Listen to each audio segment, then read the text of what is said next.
Adorasi Ekaristi atau adorasi sakramen Maha Kudus.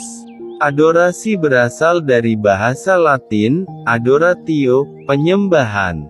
Adorasi sakramen Maha Kudus merupakan tindakan sembah sujud, memberi hormat serta menyembah Yesus yang hadir dalam rupa sakramen Maha Kudus.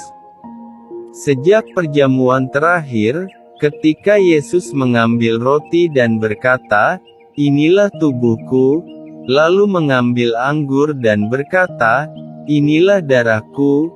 Iman Katolik percaya bahwa roti dan anggur yang telah dikonsekrasi dalam perayaan Ekaristi sungguh berubah menjadi tubuh dan darah Kristus sendiri.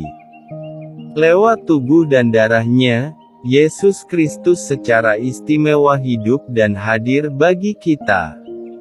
Karena sakramen Maha Kudus terjadi dalam peristiwa Ekaristi, maka adorasi ini bisa disebut adorasi Ekaristi. Adorasi Ekaristi adalah lebih dari sekedar memandang hosti terberkati, namun dipercaya sebagai kelanjutan dari apa yang dirayakan dalam perayaan Ekaristi. Apa itu adorasi Ekaristi? Adorasi Ekaristi adalah mengunjungi dan melewatkan waktu bersama Yesus dalam sakramen Maha Kudus. Adalah suatu ungkapan kasih kepada Yesus, yang begitu mengasihi kita hingga Ia tiada pernah hendak meninggalkan kita dan senantiasa hendak tinggal bersama kita siang dan malam dalam sakramen Maha Kudus. Ia bersabda, "Ketahuilah, Aku menyertai." Bagaimana kita melakukan adorasi Ekaristi?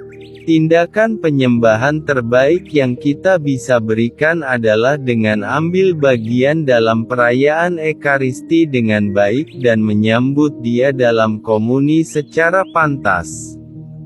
Sebab, barang siapa dengan cara yang tidak layak makan roti atau minum cawan Tuhan, ia berdosa terhadap tubuh dan darah Tuhan. 1 Korintus bab 11 ayat 21.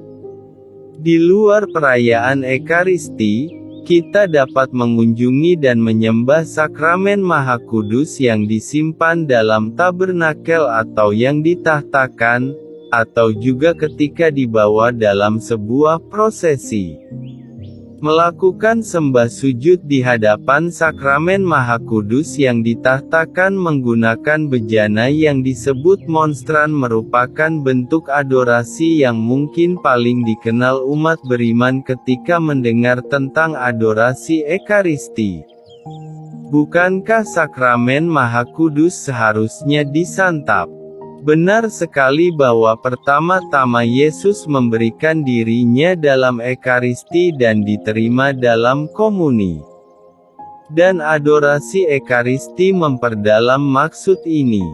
Seputar ini Paus Benediktus ke-16 mengatakan, dalam Ekaristi, Putra Allah datang untuk berjumpa dan bersatu dengan kita. Menerima Ekaristi dalam komuni berarti menyembah Dia yang kita terima.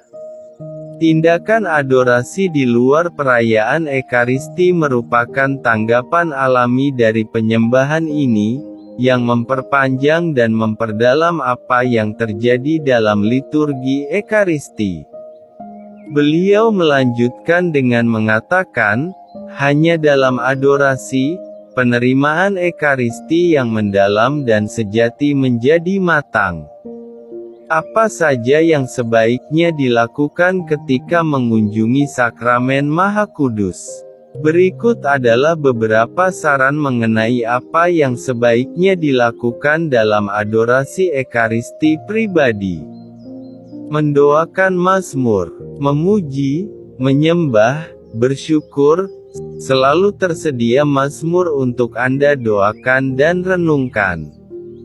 Mengulangi doa Yesus. Mengulangi doa, Tuhan Yesus, kasihanilah aku, yang berdosa ini. Ulangilah terus, sampai hati dan pikiran Anda tenang dan masuk dalam doa kontemplasi. Membaca kitab suci dan merenungkan kitab suci, Lexio Divina. Pilihlah satu perikop dari kitab suci. Baca dan renungkan. Mungkin ada ayat yang menarik perhatian. Mintalah kepada Tuhan untuk mengajarkan apa yang ingin Ia sampaikan lewat ayat tersebut. Curahkan isi hati kepada Kristus dan sembahlah Dia.